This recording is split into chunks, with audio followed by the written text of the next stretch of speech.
Bem, quando a gente fala de relacionamento, a gente fala de uma dimensão da vida bem complexa. Complexa porque nós não somos seres facilmente relacionáveis por causa do pecado. Tudo que Deus criou era muito bom. E tudo que Ele fez manifestava sua glória, trazia alegria a todas as suas criaturas. Mas por causa do pecado, tudo aquilo que Deus criou veio então a trazer dor, sofrimento, morte. E os relacionamentos, eles acabam também entrando nessa conta.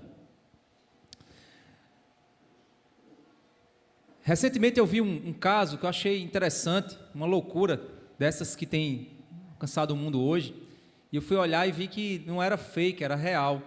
Não lembro onde, mas era uma mulher que ela havia divulgado o seu casamento, ela ia casar com ela mesma. E ela estava então declarando que ia se casar consigo mesma. Outra notícia que eu vi também um dia desse foi, essa semana eu vi, foi um rapaz que casou com uma boneca de pano. E ele estava nas mídias sociais divulgando o nascimento do seu segundo filho. É loucura, gente. E aí a foto dele lá na mídia era a boneca deitada numa maca, uma pessoa vestida como se fosse um médico e um bebê de pano em cima da boneca. E você diz, meu Deus, isso é loucura, né? O mundo está ficando louco. Na realidade, o mundo ele está apenas manifestando aquilo que já ocorreu no coração de muitos. Relacionamentos, eles são difíceis porque é onde ocorrem a união de duas pessoas que são falhas. E quanto mais profundos os relacionamentos se propõem a ser, mais eles são frutos de profundas alegrias ou de profundas decepções. Se você tem um colega de trabalho e ele te trai, você fica chateado, triste, se afasta dele, segue a vida. Se um vizinho teu faz uma coisa errada, você já fica mais chateado, mas você diz assim, caramba, de certa forma vai me prejudicar, mas segue a vida. Se um filho teu faz algo, você fica chateado, já tem um nível de dor. Mas quando a gente fala sobre casamento, a coisa é muito mais intensa, porque é uma modalidade de relacionamento em que Deus chama duas pessoas a tornarem-se uma só carne, a adquirirem um nível de intimidade tal, em que essa intimidade vai produzir vida. O casamento, ele é um lugar de profundas alegrias, como Deus assim criou para ser. Mas por causa do pecado, ele também se torna um lugar de profundas dores, desilusões e tristezas. A gente vai tratar aqui de um tema, na sequência lá daquele livro que nós temos trabalhado, né, que é uma série de pregações na Bíblia inteira, voltados para temas de casamento. A gente está chegando em Deuteronômio 24. A gente vai falar sobre o tema desse texto, que diz respeito a divórcio e casamento. Esse texto que nós vamos ver aqui, ele é um texto complexo, mas ele não é complexo pela sua escrita. É muito simples a maneira como ele está escrito. Ele é complexo por causa dos seus pressupostos. Muitas pessoas inserem percepções prévias nesse texto por motivos, muitas vezes, na intenção de distorcer o texto para atender a uma demanda pessoal, uma demanda cultural, aliviar uma determinada situação. E que, na realidade, é fato de que a cultura se perde no pecado e cada dia mais piora a situação. Nosso irmão Silas trouxe um texto aqui lá em Timóteo que diz que nos últimos dias os homens seriam inimigos da família. Eles não teriam mais afeição pela família. A família seria alvo de ódio, de destruição. A igreja, irmãos, a igreja de Cristo, ela foi chamada para ser sal e luz em uma cultura que se perdeu por causa do pecado. Nós devemos defender a verdade e viver nessa verdade, porque o nosso Senhor não nos chamou para servir ao mundo, mas para servir a Ele. Lá em 1 Timóteo capítulo 3, verso 15, o apóstolo Paulo ele diz assim: para que, se eu tardar, fiquem cientes como deve se proceder na casa de Deus, que é a igreja do Deus vivo, coluna e baluarte da verdade. A igreja é a casa de Deus, a casa do Deus vivo, a igreja do Deus vivo, é a coluna e baluarte da verdade. A igreja, ela é essa que declara, que profetiza a verdade, para que todos possam ouvir. É o arauto da palavra. É chamada para ser o povo de Deus no meio de uma geração ímpia.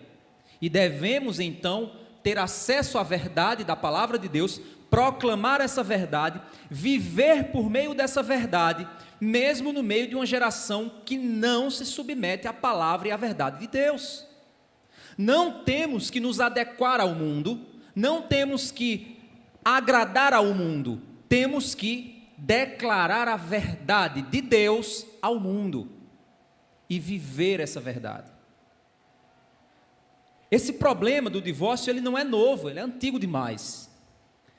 Mas eu quero trazer aqui inicialmente 2 textos que você vai ver que esse problema já estava sendo trabalhado lá no tempo de Jesus, é muito anterior a isso. Mas vamos ver que Jesus já teve que lidar com essa situação e com os comentários culturais manipulados de uma geração que chegou para ele perguntando sobre esse problema do divórcio. Vamos lá para Marcos capítulo 10, do verso 1 ao verso 12. Marcos é um evangelho, a Bíblia possui 4 evangelhos. Cada evangelho apresenta a pessoa de Jesus sob uma perspectiva diferente. Não é que apresenta coisas diferentes sobre Jesus, é que apresenta Jesus sobre a leitura e a perspectiva, sobre uma ênfase, e para um público específico. O evangelho de Marcos, ele tem como foco apresentar Jesus como aquele que tem autoridade sobre tudo. E esse evangelho, ele tinha como público original de leitura os romanos, que eram um povo de uma cultura extremamente apegada ao conceito de autoridade. Cada evangelho, então, tem essa perspectiva. Quando nós chegamos no evangelho de Marcos, no capítulo 10, do verso 1 ao verso 12, nós vemos exatamente Jesus, a citação de Marcos a respeito do diálogo entre Jesus e os fariseus. O verso 1 diz: saindo dali, Jesus foi para o território da Judéia e para além do Jordão. E outra vez as multidões se reuniram junto a ele, e de novo ele as ensinava, segundo o seu costume. Aproximando-se alguns fariseus, o puseram à prova. Então, os fariseus não queriam aprender, eles queriam provar Jesus. Eles não estavam ali dizendo assim: deixa eu perguntar para o mestre para ver o que é que ele vai dizer e a gente vai aprender coisas novas. Não, eles queriam colocar Jesus numa sinuca. Eles queriam colocar Jesus numa condição que ele pudesse ser pego, ser morto, ser colocado à prova. E eles perguntam: é lícito ao marido repudiar a sua mulher? Ou seja, é permitido, é correto o marido repudiar sua mulher, divorciar-se de sua mulher? Verso 3, Jesus respondeu: o que foi que Moisés ordenou a vocês? Eles disseram, porque os fariseus, eles faziam muito uso da palavra: não, mas Moisés é a nossa autoridade, Moisés nos diz. E aí ele perguntou: o que Moisés ordenou a vocês? Verso 4, eles disseram: Moisés permitiu escrever uma carta de divórcio e repudiar. Então, divórcio e repúdio é a mesma coisa, viu, gente? Essa ideia de que divórcio é uma coisa e repúdio é outra, o próprio texto já derruba isso. Uma carta de repúdio e divórcio. O próprio texto já está dizendo isso. Mas Jesus lhes disse: foi por causa da dureza do coração de vocês que Moisés deixou escrito esse mandamento.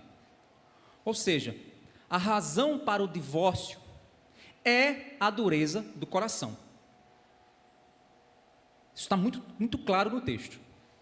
A razão, segundo Cristo, a razão pela qual Moisés permitiu o divórcio foi por causa do pecado. Ou de um, ou dos dois. Mas foi por causa do pecado. Sabe por quê? No verso 6 ele diz: porém, desde o princípio da criação, Deus os fez homem e mulher. Por isso, o homem deixará o seu pai e a sua mãe e se unirá à sua mulher, tornando-se os dois uma só carne. A implicação disso é o que ele dá na sequência do verso 8, de modo que já não são mais dois, porém uma só carne. Portanto, que ninguém separe o que Deus ajuntou. Então, não deve haver o divórcio naquilo que Deus uniu. Em casa, os discípulos voltaram a fazer perguntas sobre este assunto, e Jesus lhes disse: quem repudiar a sua mulher e casar com outra, comete adultério contra aquela. E se ela repudiar o seu marido e casar com outro, comete adultério. Ou seja, o divórcio e o novo casamento é caracterizado adultério. O segundo casamento caracteriza-se um adultério. É o que Jesus está dizendo aqui.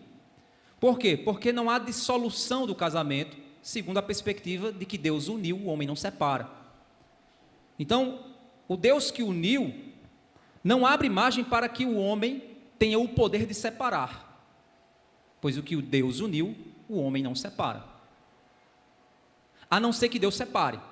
Isso se dá no meio da morte de um deles, pelo menos na perspectiva que a gente entende é a implicação dessa verdade.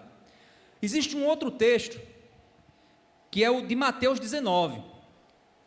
Quando a gente vai para Mateus, a gente está lidando com um evangelho que tem como objetivo mostrar que Jesus é o rei, é o Messias prometido. Jesus é aquele que cumpre todos os pré-requisitos para ser o Messias que foi prometido. É por isso que você vai ver o evangelho de Mateus muito cheio de citações do Antigo Testamento. Ele cita o Antigo Testamento muitas e muitas vezes, porque o público inicial, o público-alvo do evangelho de Mateus eram judeus. Mateus tinha a intenção de provar para um judeu que Jesus cumpre todos os pré-requisitos proféticos para ser o Messias prometido, o rei prometido. Então esse é o alvo de Mateus. Por que Marcos não faz isso? Porque o romano não estava nem aí para a ideia de cumprimento profético, mas para o judeu é diferente. Ele estava preocupado com isso. O romano estava preocupado com a ideia de autoridade, por isso que o evangelho de Marcos diz assim: esse aí tem autoridade sobre enfermidades, esse aí até o mar e os ventos obedecem. Que autoridade ele tem? Esse aí tem autoridade sobre mortos, esse aí tem autoridade sobre demônios. Você vai ver que está constantemente repetido a ideia de autoridade em Marcos. Quando a gente vai para Mateus 19, do verso 1 ao 12, nós vemos o mesmo texto, só que existe uma mudança nele.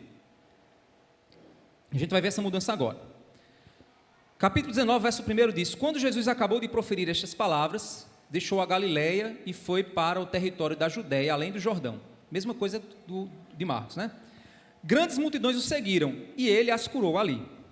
Alguns fariseus se aproximaram de Jesus e, testando-o, perguntaram. Então, mais uma vez, a intenção deles era testar Jesus. É lícito ao homem repudiar a sua mulher por qualquer motivo? Aí eles inseriram algumas questões aqui. É lícito ao homem se divorciar de sua mulher por qualquer motivo? Verso 4, Jesus respondeu: vocês não leram que o Criador desde o princípio os fez homem e mulher? Jesus então, para responder aos fariseus, ele retorna ao objetivo do casamento. Ele volta lá ao princípio e diz: olha, o casamento foi criado para um objetivo. O Criador fez homem e mulher. E no verso 5 ele disse: por isso o homem deixará seu pai e sua mãe e se unirá à sua mulher, tornando-se os dois uma só carne. De modo que já não são mais dois, porém uma só carne. Portanto, que ninguém separe o que Deus ajuntou. Então o alvo de Deus não é divórcio, o alvo de Deus é união, unidade, uma só carne. É interessante que diante de uma pergunta, Jesus ele vai à origem, ao conceito inicial do que significa casamento, a união de um homem com uma mulher, para se tornarem uma só carne. E essa uma só carne não pode ser separada, pois não é vontade de Deus que ocorra isso, mas a vontade de Deus é que ocorra essa unidade em uma só carne. No verso 7, os fariseus perguntaram: então por que Moisés ordenou dar uma carta de divórcio e repudiar a mulher? Aí eles querem jogar Jesus numa sinuca, porque quando Jesus se levanta contra Moisés, eles vão acusar Jesus de ser anti-lei, ou de ser um falso profeta. Quando eles então perguntam a Jesus, eles dizem: então por que Moisés fez isso? Vamos ler de novo o verso 7. Então por que Moisés ordenou, olha a palavra que eles usam, ordenou dar uma carta de divórcio e repudiar a mulher? Jesus respondeu no verso 8: foi por causa da dureza do coração de vocês. Mais uma vez, foi por causa do pecado que Moisés permitiu. Tem uma mudança de palavra aqui. Moisés não ordenou o divórcio, ele permitiu que o divórcio acontecesse, por causa do pecado, por causa de um coração endurecido. Irmãos, pessoas que se divorciam carregam consigo um coração endurecido, um coração que provavelmente não será tratado nem tão cedo, porque para se tratar é necessário haver relacionamento.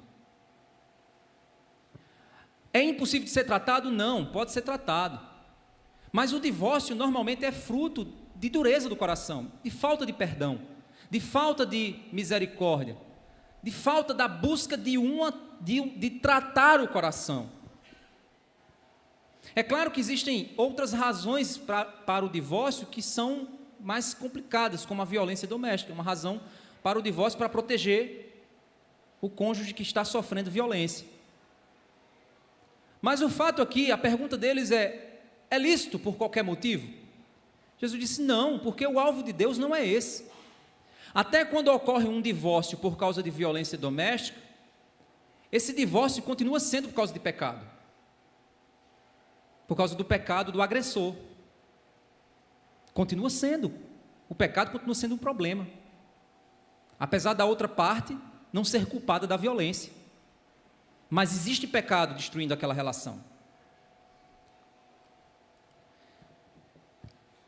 Quando ele diz aqui, os fariseus perguntaram, quando Jesus respondeu no verso 8, Moisés permitiu que vocês repudiassem a mulher, mas não foi assim desde o princípio. Não era esse o alvo de Deus. No verso 9 ele diz: eu, porém, lhes digo, e ele tem autoridade para definir. Ele é Jesus, é o Filho de Deus. Quem repudiar a sua mulher, não sendo por causa de relações sexuais ilícitas, e casar com outra, comete adultério. É aqui onde existe uma diferença para o texto anterior, porque o texto anterior não insere essa frase entre vírgulas. O texto anterior ele diz assim: quem repudiar sua mulher e casar com outra comete adultério, é o que está lá. Em Mateus ele inseriu uma cláusula: quem repudiar sua mulher não sendo por e casar com outro comete adultério. Essa cláusula é conhecida na teologia como cláusula de exceção, e ela é interpretada de várias maneiras. É necessário a gente entender, e a gente, quando chegar mais na frente, a gente vai voltar para esse texto, que a palavra adultério e relações sexuais ilícitas são palavras diferentes no grego. Eu não vou entrar no mérito da explicação disso aqui, eu já trouxe estudos outras vezes aqui na igreja e expliquei isso. O fato aqui é que o que Jesus está dizendo e que Mateus escreveu para um público judeu é que existe repúdio e divórcio em caso de relações sexuais ilícitas, que seria o motivo para que ocorresse o divórcio. E aí você diz: esse motivo então é adultério. Então, se ocorrer adultério, a outra parte está livre para casar. Aí vem a pergunta: existe perdão? Existe restauração? Existe tratamento? Ou o adultério é um pecado irremediável? Se não existe perdão, se não existe tratamento, isso se dá por causa de quê? Por causa da dureza do coração, de um coração endurecido, que não perdoa o pecado, que não exerce misericórdia, que não busca ser tratado, tanto do ofensor, o adúltero, quanto da vítima, que foi a pessoa que foi traída. Então, o fato de ocorrer adultério não deixa de ter como consequência no divórcio dureza de coração. Então ele não está tirando a culpa de pecado do coração de quem não perdoa. Não é isso que está acontecendo aqui. Não faz sentido. É como se Jesus estivesse dizendo o seguinte: olha, se foi por causa de adultério, se foi por causa de traição, então você está livre. O coração você pode ficar morrendo de raiva, passar o resto da vida inteira com ódio daquela pessoa, que não tem problema não, você está livre. Não faz sentido isso para o cristianismo, que diz que se bater numa face ofereça a outra, que dá uma série de palavras a respeito de perdão, perdoa 70 vezes 7, não faz sentido. Então, se eu chego e uso essa cláusula de exceção como uma liberação para o coração endurecido, eu estou cometendo um equívoco doutrinário. Qual é a solução? Que aí eu não vou ter tempo aqui para trabalhar com vocês, porque o foco não é esse texto, o foco é o outro texto de Deuteronômio. A solução para esse problema é que relações sexuais ilícitas não diz respeito a adultério. Por quê? Porque adultério é adultério. Sexo antes do casamento nem sempre é adultério. Dois jovens que não são casados com ninguém mantêm relações com outras pessoas. Eles não estão cometendo adultério. Eles estão cometendo relações sexuais ilícitas. O que acontece aqui, e uma das explicações a qual eu entendo que faz sentido para poder resolver esse problema aqui e compatibilizar com toda a Escritura e a perspectiva que Deus tem de casamento, é de que o público que está ouvindo isso aqui é um público judeu que lida com uma instituição que a nossa cultura e a cultura romana não tem, que é a instituição do noivado, do desposamento. Quando os casais jovens, eles noivavam, eles já assinavam um contrato equivalente ao casamento, mas sem consumação. Se por acaso os jovens noivos quisessem se largar, eles precisavam desfazer o contrato, e desfazer o contrato era o repúdio ou o divórcio. Essa é uma das explicações. É por isso que José, quando descobriu que Maria estava grávida, ele intentou deixá-la secretamente. Outro aspecto aqui, que os judeus nesse período não podiam mais praticar, mas a lei determinava, é que o adultério ele era punido com morte. Não existia divórcio por adultério, porque o adúltero morria. E a pessoa que foi traída ficava livre de novo, porque virava viúvo. Então não existe uma abertura de adultério na lei mosaica para que você possa ter um novo casamento. Não há essa perspectiva.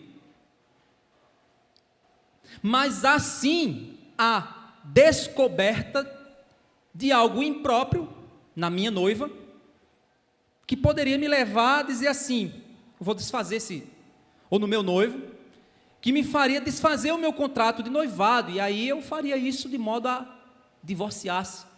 E era essa a perspectiva judaica. Por isso que em Marcos não tem essa cláusula, porque se você diz, como é que uma cláusula dessa é tão importante e Marcos não tem, e em Mateus tem?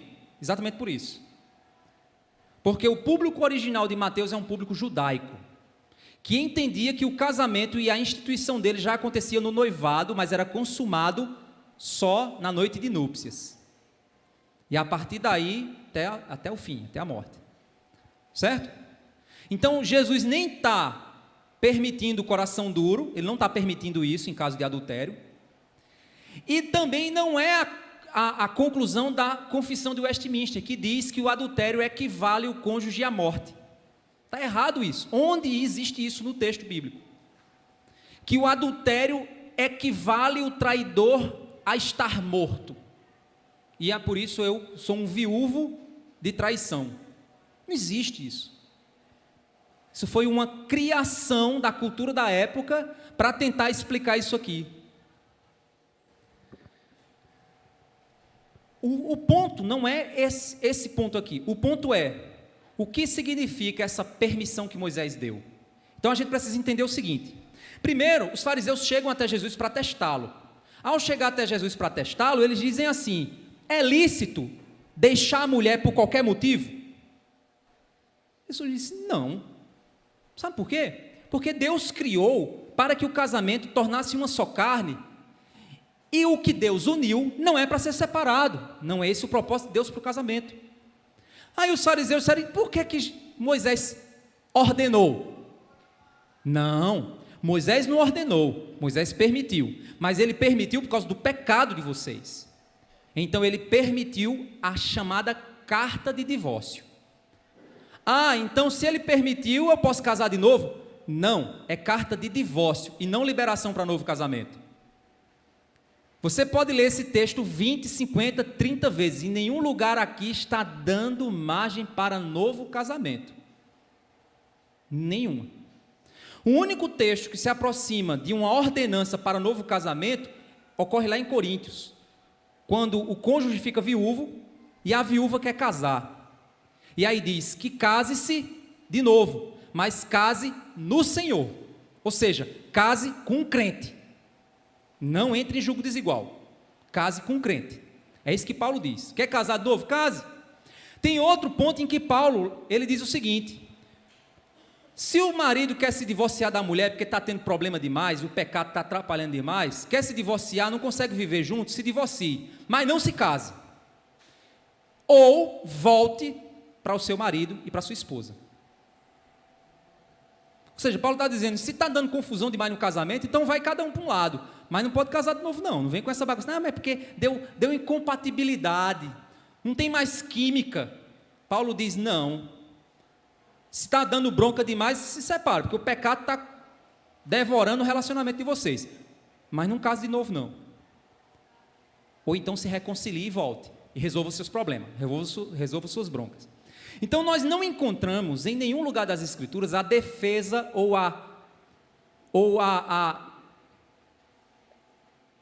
incentivo a um novo casamento após um divórcio. Não vemos isso. O que vemos é nesse texto uma interpretação que insere nele que o adultério torna o cônjuge morto. É essa a interpretação. Qual é o problema, então? O problema deles é com Deuteronômio 24. Porque eles pegam Deuteronômio 24 e dizem, não, mas lá em Deuteronômio 24, Moisés ordenou. Aí Jesus diz, espera aí, vocês estão indo para Deuteronômio 24, deixa eu ir para Gênesis, que é antes. E mostrar antes. E mostrar que o que aconteceu aqui em Deuteronômio foi porque o pecado de vocês levou Moisés a regulamentar uma prática que estava destruindo as famílias. Mas Moisés não está redefinindo o casamento, Moisés está resolvendo uma bronca. Moisés está resolvendo um problema de pecado de vocês. Moisés não está inserindo uma novidade no casamento. Ele está organizando a bagunça que vocês estavam fazendo. Vamos lá para Jeremias capítulo 3.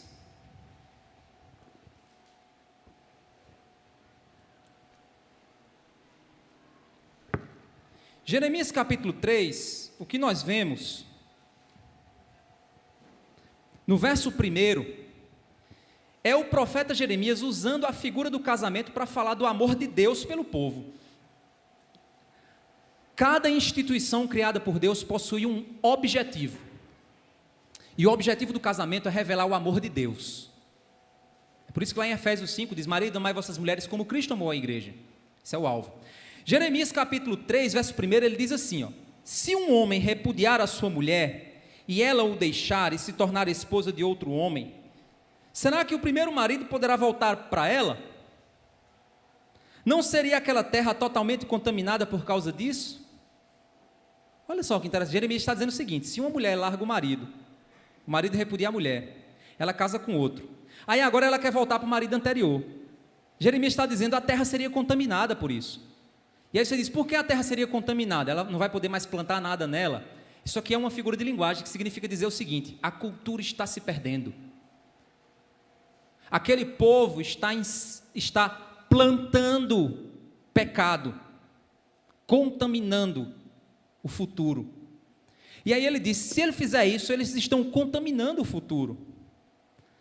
Ora, você se prostituiu com muitos amantes. Aí Jeremias está dizendo para Israel. Israel é como se fosse a esposa de Deus. Aí ele está dizendo para a esposa de Deus, você se prostituiu com muitos amantes, e ainda assim quer voltar para mim, diz o Senhor.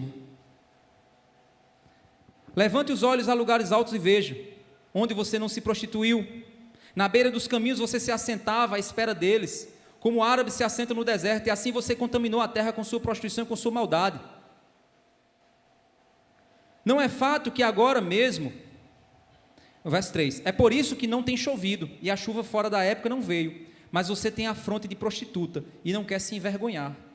Não é fato que agora você me invoca, dizendo, meu pai, tu és meu amigo desde a minha mocidade, conservarás para sempre a tua ira, ou te reterás até o fim? Sim, isso é o que você diz, mas comete maldade até não poder mais. Olha o verso 12, vá pois, e proclame estas palavras ao lado do norte, dizendo, volte, ó rebelde Israel, diz o Senhor. E aqui, só é você continuar lendo, você vai entender. Diante de uma esposa que se prostituía, que saía com outros homens, que eram outros deuses e outras nações, Deus diz assim, você se prostitui e pede para voltar para mim. Sabe o que eu vou fazer? Vou receber você. Vou te perdoar. Vou te tratar. Vou te conduzir a uma vida diferente. Esse é o coração de Deus. Você pode dizer, é o coração de um corno? É assim que a cultura diria. Será que é isso mesmo que Deus quer dizer acerca de si? Ou Deus quer falar de misericórdia, de amor, de perdão, de graça? Deus quer que o seu povo revele ao mundo o seu coração por meio de ser imagem e semelhança dele. O casamento tem essa função. O casamento é uma figura do que significa amor, perdão, reconciliação, misericórdia, cuidado. O que os fariseus citam é o que a gente vai analisar agora. Vamos lá para Deuteronômio, capítulo 24.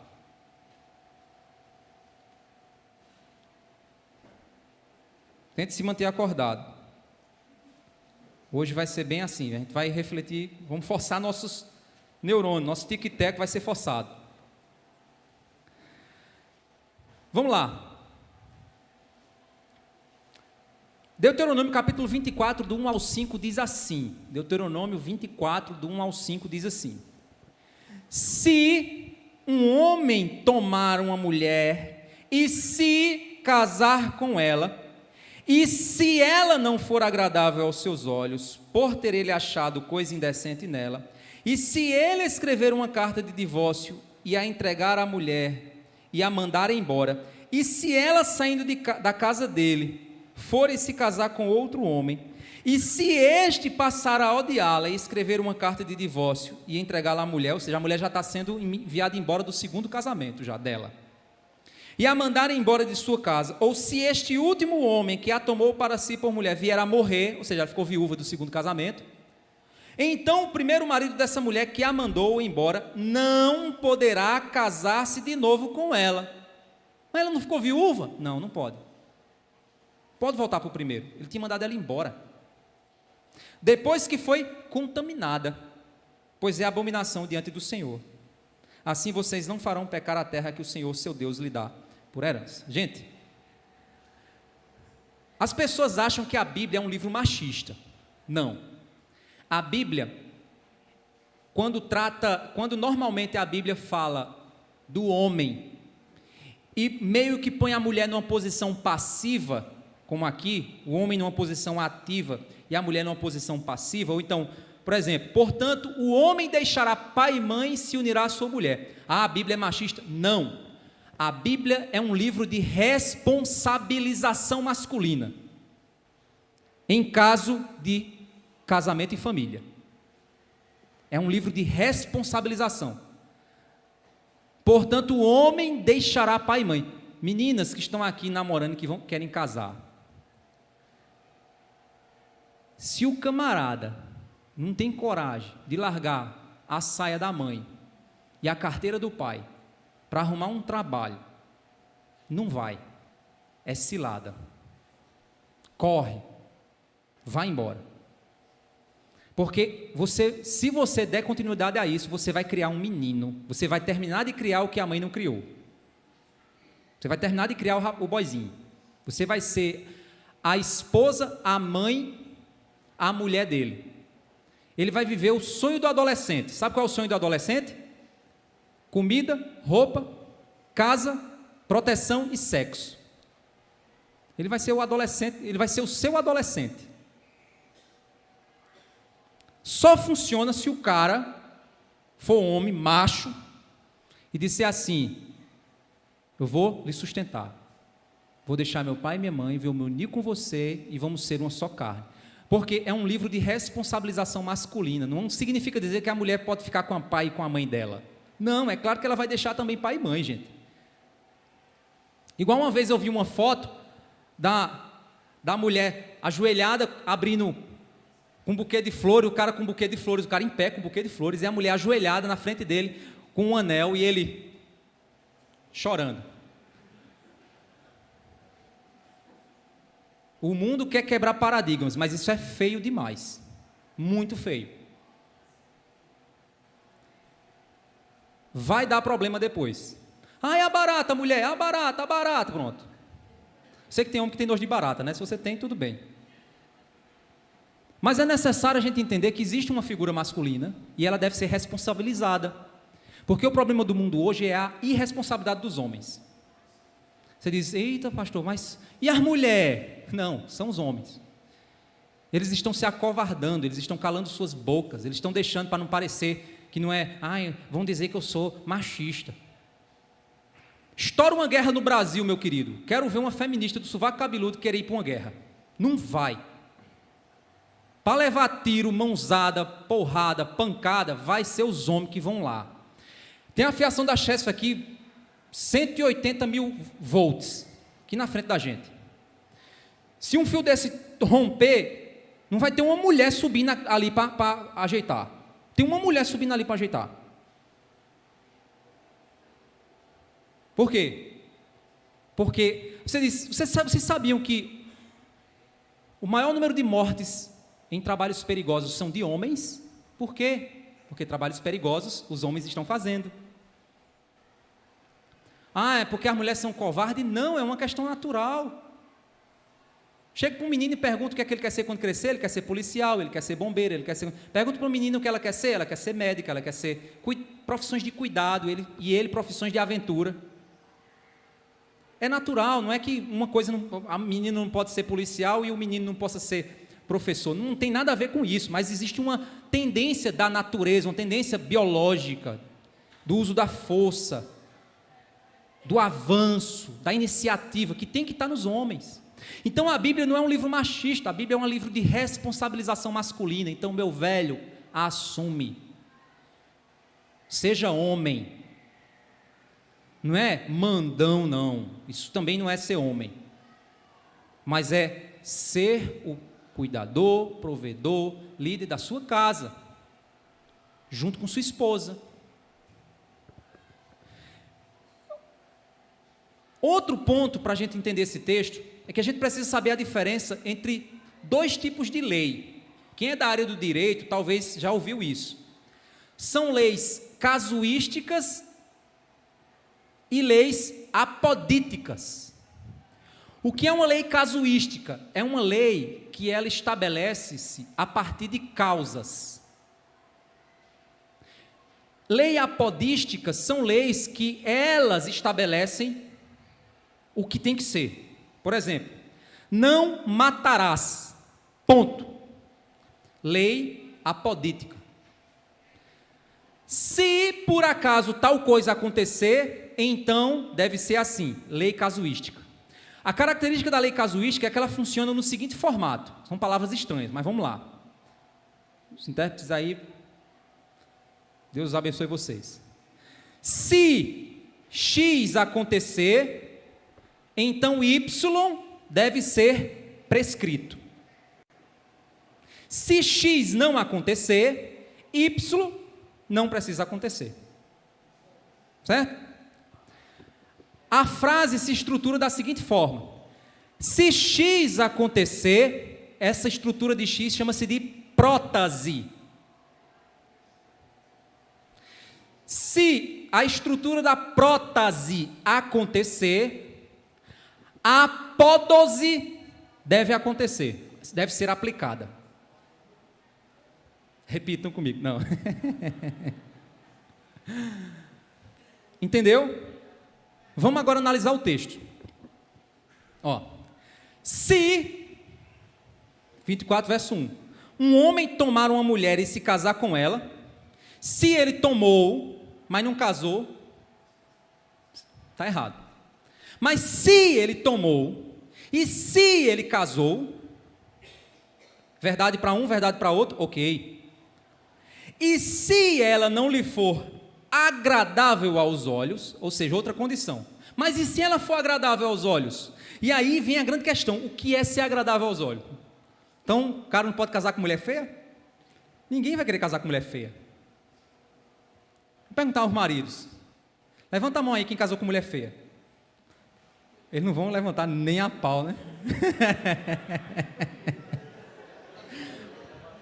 É claro, né? Pode ser que tenha uns que digam assim: quando eu casei, pastor, não era não, mas aí você vai arrumar um problema para você. Da mesma forma, eu posso perguntar para os... Quando você casou, eu mesmo olho para minhas fotos, eu era um bicho da cabeçona, mago, só caramba, eu digo: Michele, como é que tu se apaixonou por um caba desse, né? Eu acho que eu estou melhor, né? Mas acontece essas coisas, né?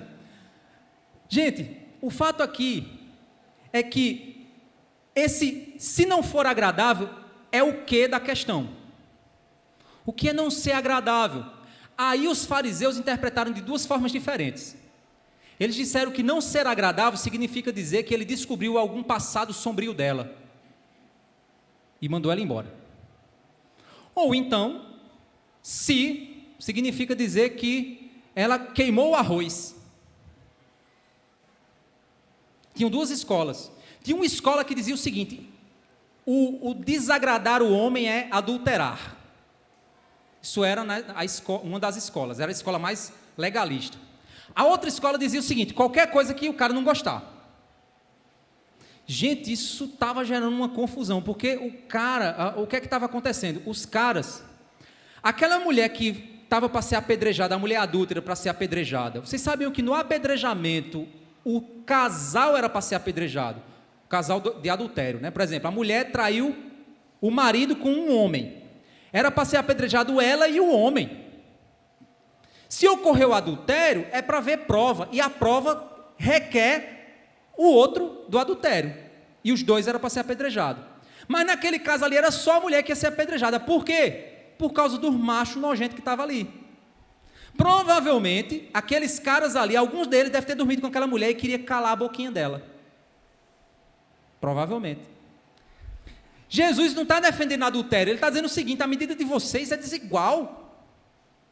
Atira a primeira pedra quem nunca pecou, que aí eu vou saber que vocês podem apedrejar ela. Ninguém atira, então eles não podem. Porque se for, apedreja todo mundo, uns apedreja os outros aqui e acaba com o mundo. Foi essa a perspectiva de Jesus. Ele não está aprovando adultério, gente. Ele está dizendo assim: agora pode. Não. Mas ele está mostrando a hipocrisia. É isso que ele está mostrando. Então, se não for agradável, ninguém sabe o que significa isso. Até hoje ninguém sabe. Aí cada linha teológica tenta entender o que seria se não for agradável. Mas vamos lá. Imagina que o cara encontrou um motivo para se divorciar da mulher. Aí é isso que ele está dizendo. Se não for agradável, por ele ter achado coisa indecente nela, Ele não está defendendo o cara que está fazendo isso. Ele está dizendo o seguinte, que o cara foi lá e mandou a mulher embora. Não queria mais ela, mandou ela embora. E se ele escrever uma carta de divórcio, entregar a mulher e mandar embora, ou seja, ele escreveu a carta e mandou ela embora. Ou seja, ele disse assim, eu estou legalizando o negócio aqui. A dureza do meu coração, eu estou legalizando ela. O meu pecado, eu estou legalizando ele. Eu estou justificando o meu erro. Eu estou justificando a minha impiedade. Eu estou justificando a minha falta de perdão. Eu estou justificando a minha falta de misericórdia e a minha falta de amor. Eu estou documentando, então está tudo bem, não está? Eu posso agora. É isso que ele está fazendo, está documentando o pecado dele e mandando ela embora. Aí o que é que acontece? Isso aqui é casuístico, ou seja, é um caso. Verso 2, e se ela saindo da casa dele foi se casar com outro homem, mais uma vez ele não está dizendo que pode, está dizendo uma coisa que pode acontecer, que vai acontecer, que porventura aconteça. Se porventura ela vai e casa com outro, e se este passar a odiá-la, e escrever uma carta de divórcio e entregar à mulher e a mandar embora de sua casa, ou seja, se esse segundo marido dela quiser fazer o que o primeiro fez e mandar ela embora também, por causa do mesmo motivo, coração duro, não quer mais, ficou odiando a mulher, vou mandar ela embora. Ou se ele morrer, esse é o caso, ou se ele morrer. Ou se este último homem que a tomou para se ver a morrer, verso 4. Então, aí o então, é o que ele chama de apódose. É o que eu devo fazer se isso acontecer. Gente, imagina, para essa lei aqui ser usada, tudo isso aqui tinha que acontecer. Para ser prescrito, tinha que acontecer tudo isso. A mulher foi mandada embora, aconteceu dela casar com outro, o outro foi e mandou ela embora também, ou morreu, ela ficou viúva.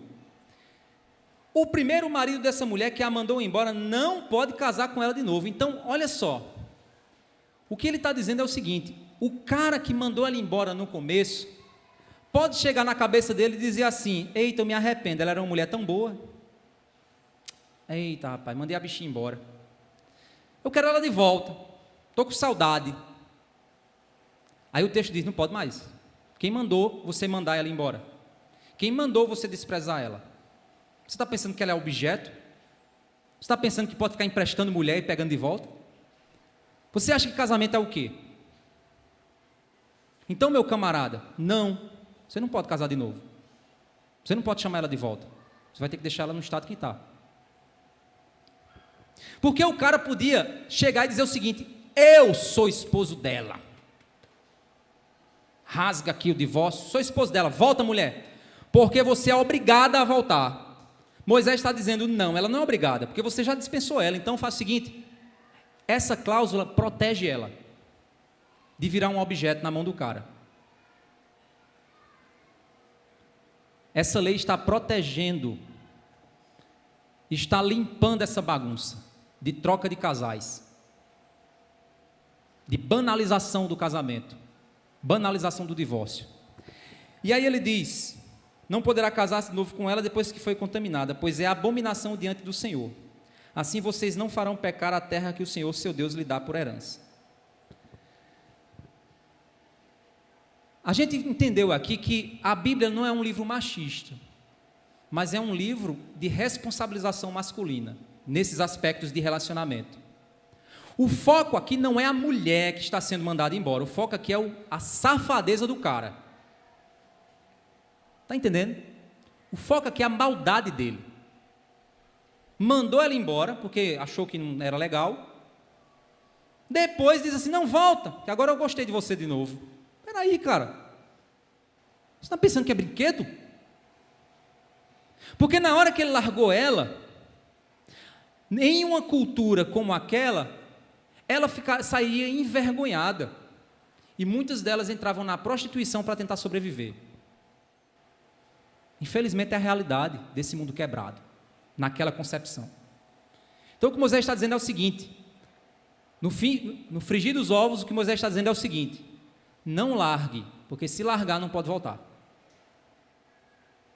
Então, perdoe, proteja, lute, mas não se divorcie.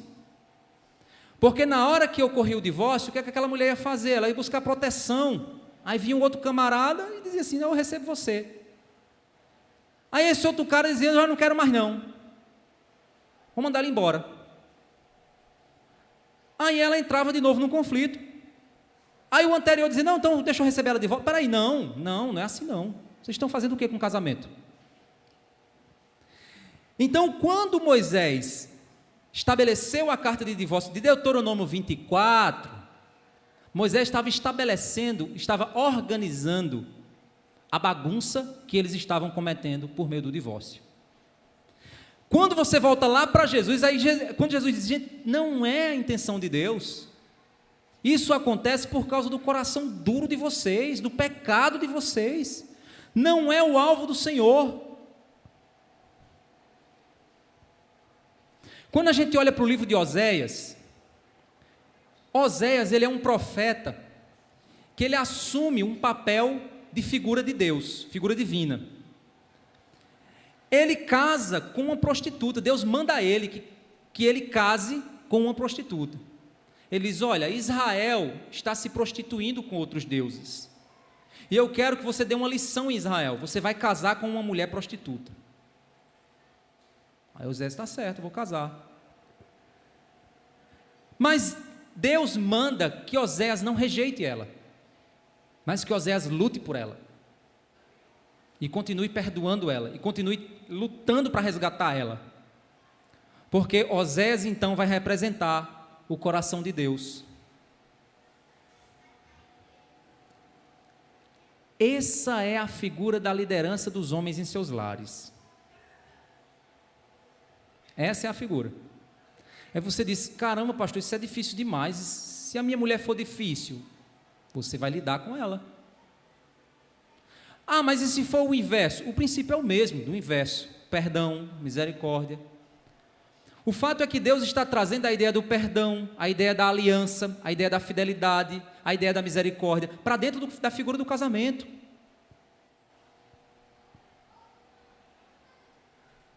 É necessário a gente entender que lá em Deuteronômio, lá em Marcos e Mateus, nós temos os romanos dominando sobre os judeus. Então, matar alguém só poderia acontecer sob a permissão dos romanos. Era assim que funcionava. Então, eu não podia, se eu chegasse e matasse alguém por causa da minha lei judaica, o romano ia pegar lá você e prender você. Porque ele ia dizer: quem permitiu que você matasse? A lei capital pertence a Roma. Era assim que funcionava. Então, os judeus não podiam mais apedrejar pessoas, a não ser que o Império Romano permitisse. Então não era fácil a coisa. Mas em Deuteronômio não tinha Roma. Então coisa indecente não era adultério, segundo o que ele está dizendo. Não era adultério. Porque se fosse adultério em Deuteronômio 24, o texto seria Deuteronômio 22, que prescreve pena de morte para adúltero. Então não faz sentido eu achar que Deuteronômio 24 diz respeito a adultério. O que é coisa indecente então? É mandar por qualquer motivo? Aí Jesus lá na frente diz: não, Deus não criou para ser separado. É adultério? Não, porque senão era apedrejamento. Qualquer motivo? Não, porque Deus não pediu para se separar. Mas e por que que Moisés permitiu o divórcio? Por causa do pecado. Vocês estavam bagunçando. E ele estabeleceu, ele organizou. E aí quando você vai para Deuteronômio 24, você vê que essa organização era exatamente por causa disso, por causa dessa bagunça que estava acontecendo em casos, em uma situação casuística.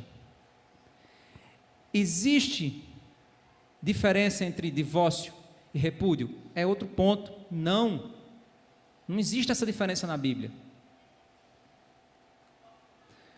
O grande ponto é que nós, como igreja, precisamos entender o seguinte, irmãos: o que Deus deseja de nós. Deus espera de nós que o homem deixe pai e mãe, se una à sua mulher, torne-se os dois uma só carne. E o que Deus ajuntou, não separe o homem. Quais condições podem nos levar ao divórcio? Aí vem o pecado, a bagunça, o problema. É adultério? O caminho é o perdão. É incompatibilidade de genes? O problema é, o caminho é o perdão. O caminho é o amor, o caminho é a misericórdia. Então o divórcio, a Bíblia proíbe o divórcio? Não. Porque Paulo, ele diz que existem condições em que o divórcio acontece, mas não é por causa de coração endurecido no sentido de permissão a um novo casamento. Por que isso é tão importante para Deus, irmãos? Porque Deus espera que nós venhamos a representar o coração dele onde quer que nós estejamos, e principalmente no nosso casamento.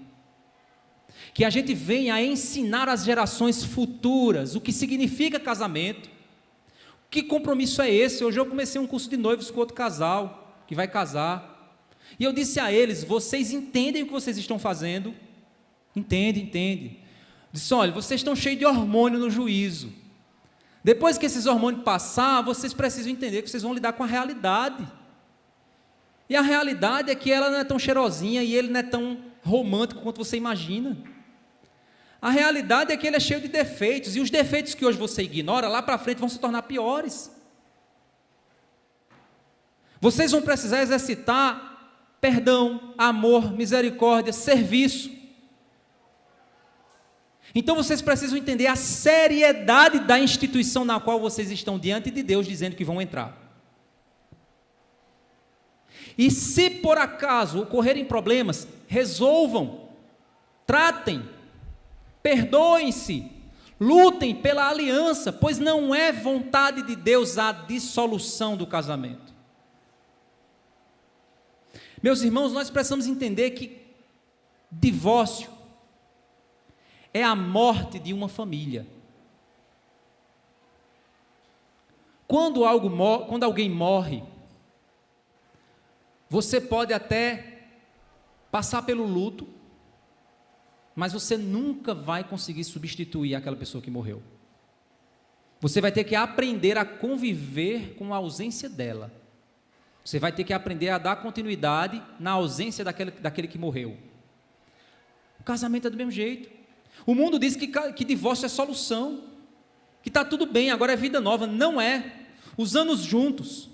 E se tiver filhos, pior ainda, porque as crianças vão sofrer a dissolução daquele casamento. Outra figura que a gente precisa entender é que divórcio é como amputação. Se você cortar um braço seu, você pode aprender a conviver sem um braço, mas você não vai dizer que você é feliz sem um braço. Eu sou feliz sem um braço, sou cotó e sou feliz. Não, eu me adaptei e consigo viver bem, faço tudo, como qualquer outra pessoa. Não faz. É uma amputação. O divórcio, ele não vai resolver o problema, ele vai apenas mudar o endereço do problema. Pastor, mas e se uma mulher está sofrendo violência doméstica? O divórcio é aconselhado? Para protegê-la, sim. Para protegê-la do cafajeste, sim. É aconselhável. Não, mulher, volta para casa e ore pelo marido. Um mês depois a mulher está morta. Ore que Deus vai mudar ele. Deus pode mudar, mas pode mudar ele na cadeia. Não pode? Pode. Lá na cadeia, ele vai uma missão lá, prega para ele e ele se converte. Dentro da cadeia. E vai para o céu depois. Dentro da cadeia. Resolvido. O fato é que o que tem acontecido no mundo hoje é que as pessoas se divorciam por qualquer motivo. Incompatibilidade de comportamento, problema de dinheiro. É porque ele não me ama mais, é porque acabou a química.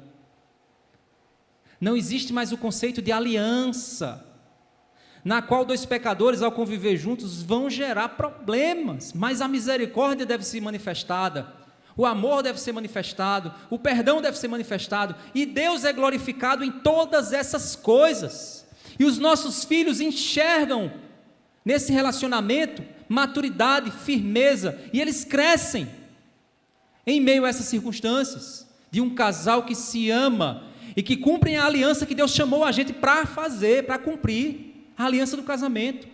É por isso que Malaquias diz que Deus odeia o divórcio. Então é necessário, irmãos, nós lutarmos pelo matrimônio. Porque uma sociedade, ela se constrói de modo saudável por meio de casamentos e famílias. Nós estamos vivendo um caos, porque famílias estão destruídas e a família começa no casamento. Entenda uma coisa, meu camarada, se o teu casamento não estiver bem, tua família não vai estar, os teus filhos não vão crescer saudáveis. É necessário você entender que a família começa no casamento, e esse casamento, ele pressupõe aliança, e a aliança pressupõe continuidade, até que a morte os separe, pois o que Deus uniu, não o separe o homem. Então, se você, por acaso, está pensando em divórcio, ou se você já pensou em divórcio, você pensou algo que Deus odeia. Lute pelo seu relacionamento, exerça misericórdia, exerça perdão, lute pela aliança, porque o divórcio vai trazer profundas dores ao seu casamento. Ah, mas e se eu largar e casar de novo? A Bíblia permite? Não, meus irmãos, a Bíblia não permite isso. Mas imagina que aconteceu e você casou de novo. E agora? Jesus chegou para a mulher samaritana e disse assim: olha, eu sei que você teve 5 maridos e esse que você tem agora não é seu marido. Jesus ele entendeu que aquela mulher estava vivendo uma condição de pecado, trocando de marido, por algum motivo que a gente não sabe. Mas Jesus reconheceu que ela tinha um marido, mas havia deixado ele para estar com outro que não era marido dela. O que ela deveria fazer? A gente não vê o texto dizendo o que é que ela faz. Deixa eu te dar um conselho pastoral.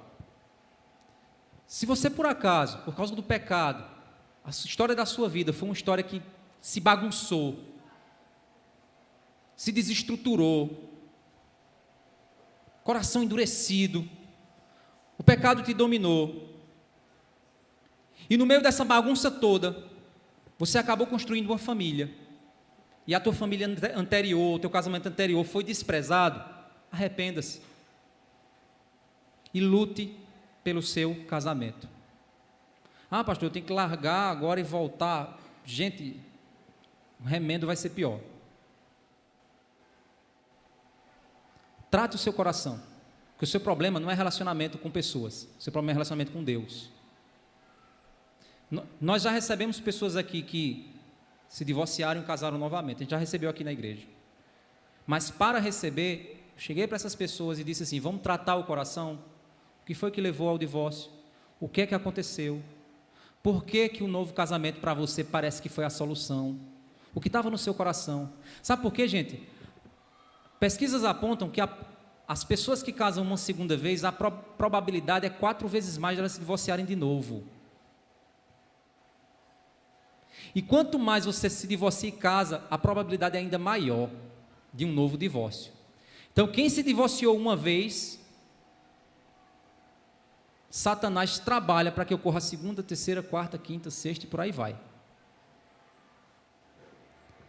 Faça essa pesquisa. Pergunte pessoas que você conhece que passou por isso. Você vai ver claramente que essas pessoas passaram exatamente por isso. Primeiro, depois o segundo, depois o terceiro, depois o quarto. Pastor, mas agora que eu entendi isso, lute pelo seu casamento, lute para que você mantenha a aliança. E você, jovem, que tem consciência diante do que eu estou falando aqui, agora você tem consciência, não tem? Então não entre no erro, não vá lá, entre na bagunça, vá para o mundão, faz tudo que for, destrói sua vida, sua família, tal, casa 2, 3 vezes, aí vem para aqui para a igreja de novo, ai, eu estou arrependido. Aí eu vou dizer para você o seguinte: vá bagunçar em outro lugar, Porque se você pertence a essa igreja e ouviu essa mensagem, você sabe muito bem o que significa casamento, qual é a vontade de Deus. E os jovens que eu caso aqui na igreja, eu falo com eles, pergunto a eles, faço o curso com eles, mostro para eles o caminho e explico. Então eles não são inocentes. Então não venha para mim, não, é porque eu fui enganado pelo pecado. Não, você foi enganado porque você está na safadeza. Então não venha com essa conversa não. Você sabe o compromisso que você tem que assumir. Então, da mesma forma, eu quero reforçar aqui a vocês casais, vocês sabem o compromisso que vocês assumiram diante de Deus, a aliança. Somente em Cristo um casamento pode glorificar a Deus, porque através de Cristo ele se torna o nosso modelo. É por isso que lá em Efésios 5 ele diz: marido, amai vossas mulheres como Cristo amou a igreja e se entregou por ela. Mulheres, sejam submissas a seus maridos, como a igreja é a Cristo. E é esse relacionamento de amor, submissão e respeito que glorifica a Deus, porque esse relacionamento, ele nasce no coração de pessoas que temem a Deus. Por isso que o jugo desigual não funciona, porque um que está em jugo desigual com o outro, quem está em jugo desigual, quem é crente e aceita o jugo desigual, já está em desobediência a Deus, então ele não vai representar Jesus em lugar nenhum, porque no básico não está representando, já está desmantelado. E o que está no relacionamento que não é crente, com aquele que tem o jugo desigual, ele está entrando numa bomba, porque aquela pessoa não representa Jesus de jeito nenhum, e essa pessoa aqui não vai ter como representar Jesus, porque ele não entregou a vida dele a Cristo. Como é que eu vou representar uma pessoa que eu nem conheço? Só ouvi falar de nome. Não funciona. Então é a mesma coisa de entrar num carro sem freio. Acelera e o fim vai ser tragédia. Porque o modelo de relacionamento, amor, misericórdia e aliança é Jesus. E sem Cristo, eu não estaria com minha esposa não estaria comigo. Sem Cristo, nenhum de vocês estariam ainda casados. Ah, mas eu conheço casais que estão há anos, talvez nos atropelos. Talvez não se deixou porque diz: eita, o que é que meu pai vai pensar? Eita, o que é que meus amigos vão dizer? Vou não, porque vou arrumar dinheiro aonde? São várias as razões para não se divorciar. Mas se aparecer um outro amor, aí o divórcio é um caminho. Porque não tem nada que segure. Não tem Deus, não tem Cristo, não tem eternidade, não tem profundidade que segure o relacionamento. Então que nós possamos, irmãos, meditar nisso. Eu sei que é um estudo difícil, é um tema pesado, mas necessário. Essa geração começou a dar errado quando o mertiolato deixou de arder. Às vezes o remédio precisa ser amargo para poder fazer bem. Não necessariamente. Se tiver algum farmacêutico aqui que vai dizer: isso não tem nada a ver, pastor.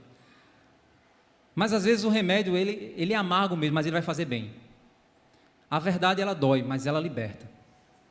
Conhecereis a verdade e ela vos libertará. Vamos orar? Pai Santo, Deus misericordioso e bom, obrigado, Senhor Deus, pela Tua palavra, Pai, que nós possamos, Senhor Deus, diante desse estudo, clarificar o nosso entendimento a respeito do compromisso do casamento, que muitas vezes nós encontramos desculpas para justificar o nosso pecado, mas o Teu propósito, Pai, do Criador, é que homem e mulher possam se casar, tornar-se uma só carne e viverem até o fim, quando assim o Senhor separar, quando um dos dois deixarem esse mundo, até que a morte nos separe. Esse é o Teu propósito, e a Tua glória se manifesta, a alegria do casamento se manifesta através desse compromisso. Os casais que estão enfrentando dificuldades aqui, Senhor Deus, problemas dos mais diversos, que eles possam entender que o compromisso deles não é um com o outro apenas, mas é com o Senhor e a Sua palavra. Que o pecado não domine o coração dos casais, de modo a que o divórcio produza a morte em mais uma família. Pai santo e misericordioso, trata os corações, trata os casamentos. Te pedimos, Pai, em nome de Jesus. Amém.